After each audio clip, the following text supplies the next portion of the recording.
Alright guys, welcome to another beer review, and going back over to Manchester to a brewery that I've never heard of until now. And I was in my local co-op, and I thought, it's a Saturday night, I'm in the mood for a few beers. Don't really have any beers just to casually drink because I'm saving some for Christmas, because it's coming up towards like the final week of November. Excuse me. And I thought, yeah, I'm going to get myself a few pints, free for a fiver. There's a nice little sort of local beer sort of shelf. I mean, I say nice, I've just had to soldier on through that. I'm not going to throw a beer away, doesn't matter how bad it is, especially if I've paid for it. So, drank that, which wasn't good. But I've got high hopes for this one, because if you don't know by now, I absolutely adore Manchester, even though I don't even have family from Manchester. In fact, on the other side, I've got family from Liverpool. But Manchester, for me, ever since like I first started going there, pretty much every like Friday when I was in college, or Saturday morning, because we'd go out in Wigan on a Friday night. This is when I could actually travel the next day, because it doesn't matter how many beers I've had, I just can't travel the following day. It all stems from one time I was sick on a bus going to watch Everton at Goodson, because my dad thought it'd be a great idea to get the bus to Liverpool. And I pretty much vomited all over the place. And ever since then, I've had this like thing in the back of my mind where I'm like, if I'm not doing anything tomorrow, I can have a few drinks.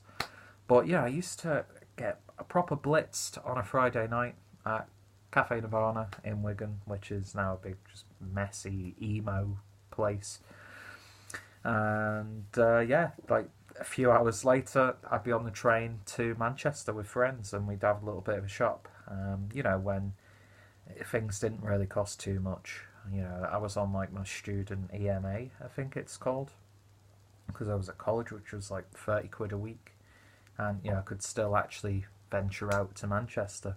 But so ever since then, I've just had such an affinity for it. And of course, the culture, musically, the industrial side, and such a historical city. And like, go back to culture, Smiths, Hacienda, Tony Wilson, The Fall, Marquis Smith, just so much going on. Peter Saville.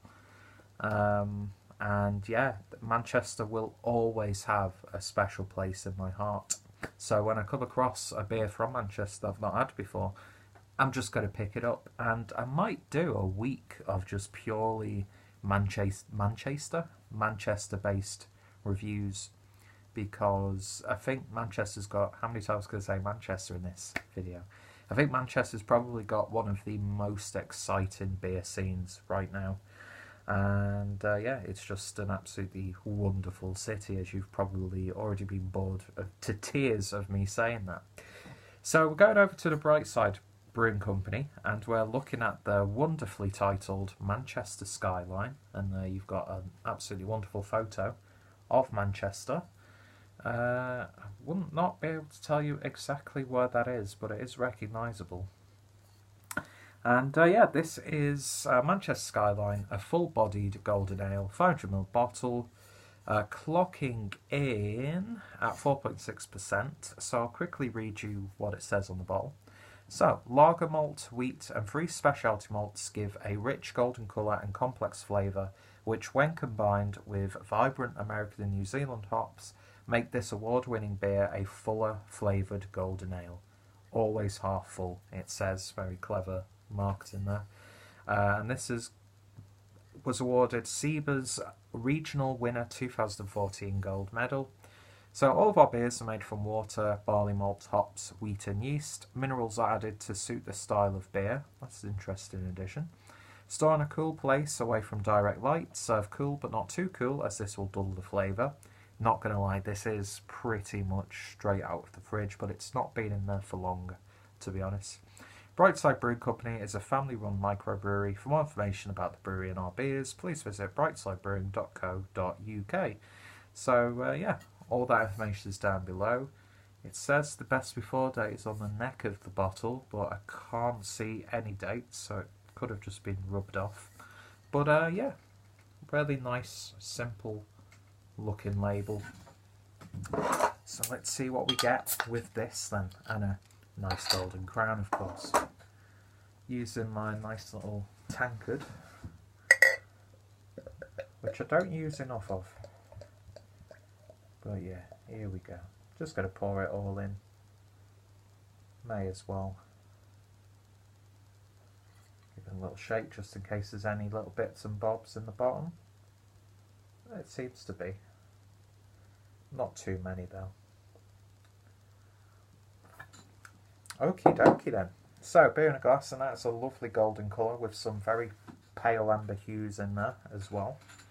It's actually quite a deep golden. Clarity, yeah, beautiful clarity on it.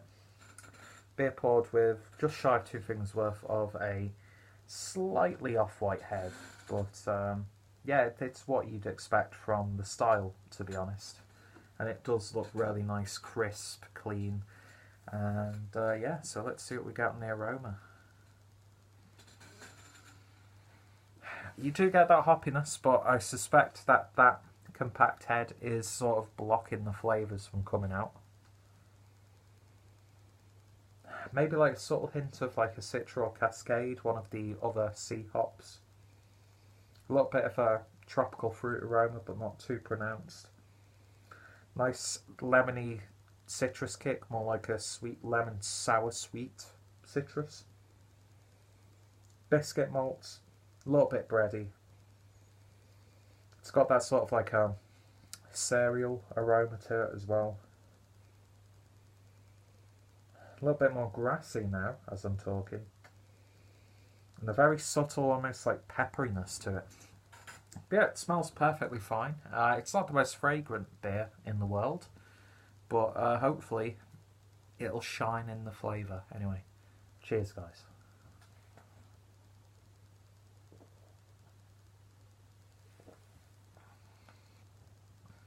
Ooh, that's intriguing. First flavour I got, very strange. Got like a subtle coffee element to it.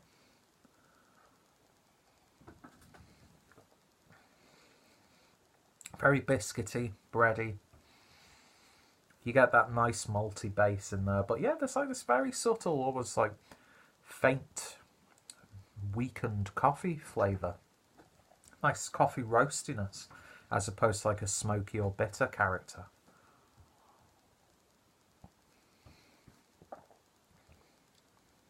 It's got that sort of sherbety hop profile, where it's not in your face, it's not bang, bang, bang, bang, bang, hop, hop, hop, hop, hop. You do detect it, but it is a little bit balanced, as the aroma would lead you to believe anyway. But yeah, it's a beer you've tasted countless times before. It's very simple. It's very crisp, clean. It's got sort of like a German lager character to it in its malt build. But yeah, that like little, I don't know what that would be coming from, that coffee tone, but it works really, really well with this. Very drinkable. It's just a nice, simple golden ale with a slightly more pronounced hop character than usual. It's not just like the earthy, spicy, subtle lemon. You do get the, you know, the American hops specifically. I'm not really getting too many of the New Zealand type hops in there. Subtle tropical flavour right in the background.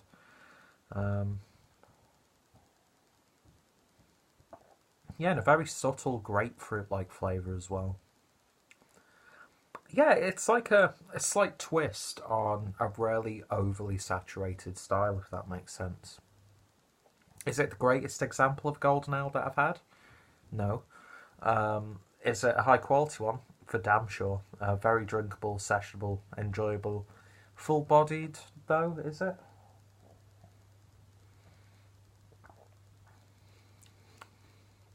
It's crisp, but it is actually quite bold for a golden ale as well, and 4.6%.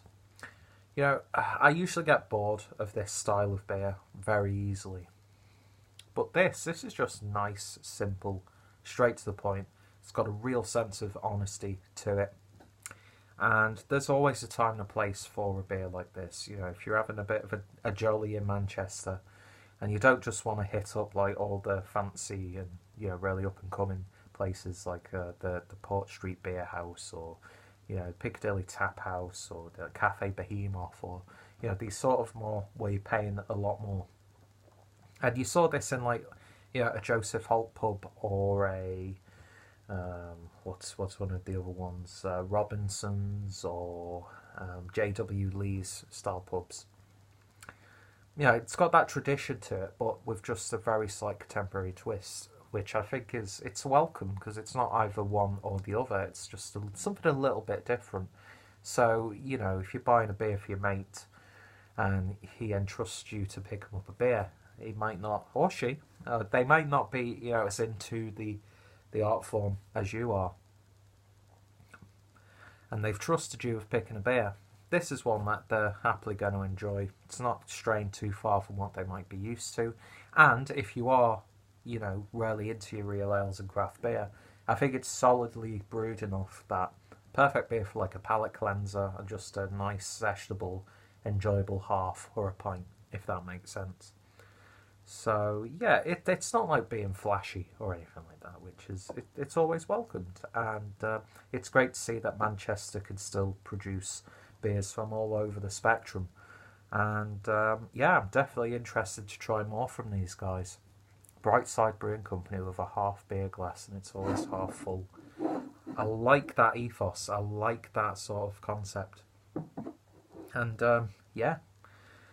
Makes me want to go to Manchester now. I mean, I think I could still get the train from Wigan. Nah, I'll leave it for now. But yeah, so Brightside Brewing Company's Manchester Skyline, beautiful name for a beer. I'm going to give that very solid 7 out of 10. I'd definitely drink this again, especially if it was on keg or cask. It'd be interesting to just see what would change. So if you come across it, definitely give it a try. As most beers, you should give a try at least once. If you've tried anything else from Brightside, or this beer specifically, then your thoughts and opinions are always welcome. Any recommendations of what else they produce that you really enjoy, I'm happy to take them. And yeah, so check out Brightside Brewing Company down below. Check out my Golden Ale playlist. Check out my Real Ale playlist. If any of my friends or fellow beer tubers have reviewed this one, then of course their links will be included down below. And most importantly, I hope you'll join me next time for another beer review. So thank you guys for watching. I shall hopefully see you later. Cheers.